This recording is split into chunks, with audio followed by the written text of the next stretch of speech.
রাজ্যের পর্যটন কেন্দ্রগুলির উন্নয়নে সরকার যথেষ্ট আন্তরিক। বৃহস্পতিবার সচিবালয়ে আয়োজিত সাংবাদিক সম্মেলনে এ কথা জানান পর্যটন মন্ত্রী সুশান্ত চৌধুরী।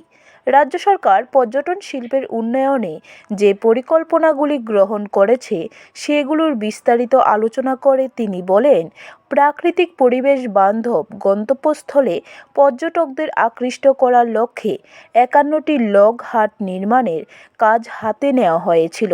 ইতিমধ্যে মোট ৪১টি লগ হাট পর্যটকদের জন্য চালু করা হয়েছে এবং ছবি মোড়া বাকি ১০টি লগ হাটের কাজও সম্পন্ন হয়েছে এবং খুব সহসাই পর্যটকদের জন্য এগুলি চালু করা হবে। তিনি বলেন, রাজ্যের পর্যটন শিল্পকে আরও আকর্ষণীয় করে তুলতে হোমস্টে চালু করার উদ্যোগ নেওয়া হয়েছে।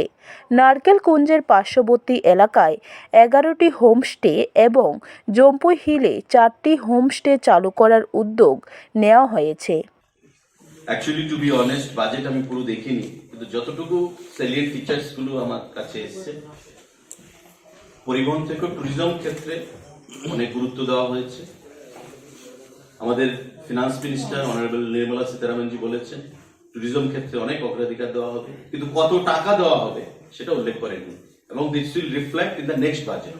কারণ এবারকার বাজেটটা একটা ফুল ফ্লেজেড বাজেট নয়, ইন্টারিম বাজেট। তো ইন্টারিম বাজেট আপনারা জানেন যে এই মাসের শেষে না হয় first week of March election declare হয়ে যাবে, লোকসভা ইলেকশন। তো স্বাভাবিকভাবেই আমাদের লোকসভা ইলেকশনের যে টাইমটা, সেই টাইমে যে টাকাটা দরকার নেক্সট সরকার গঠন পর্যন্ত, সেই টাকাটা অনুমান করে আজকের বাজেটে রাখা হয়েছে। তো এই 2 মাসে ট্যুরিজমকে কত দেবে, পরিবহনকে কত দেবে, দিয়েও কি করবে, উইথ এফেক্ট ফ্রম তো এপ্রিল থেকেই আসবে সেটা। 2 মাস সরকার বা দেশ চালানোর জন্য যে টাকাটা খরচ সেটা করা হবে ইন্টারিম বাজেট, আমরা যাকে ভোট অন অ্যাকাউন্ট বলি। তো সেটা করা হয়েছে আজকে। ইন্টারিম বাজেট হবে, আবার নতুন সরকার ফুল ফ্লেজেড বাজেট হবে আবার নতুন সরকার গঠিত হওয়ার পর, এটাকে ইন্টারিম বাজেট। তো এই বাজেটে শুধু আগামী 2 মাসে দেশ চালাতে কত টাকা দরকার সেই জিনিসটা নিয়ে আলোচনা হয়েছে। আর আমাদের সরকারের বিগত দিনে যে উন্নয়নমূলক কর্মসূচিগুলো মোদীজির নেতৃত্বে, সে বিষয়গুলো নিয়ে আলোচনা। ব্যুরো রিপোর্ট, খবর ত্রিপুরা।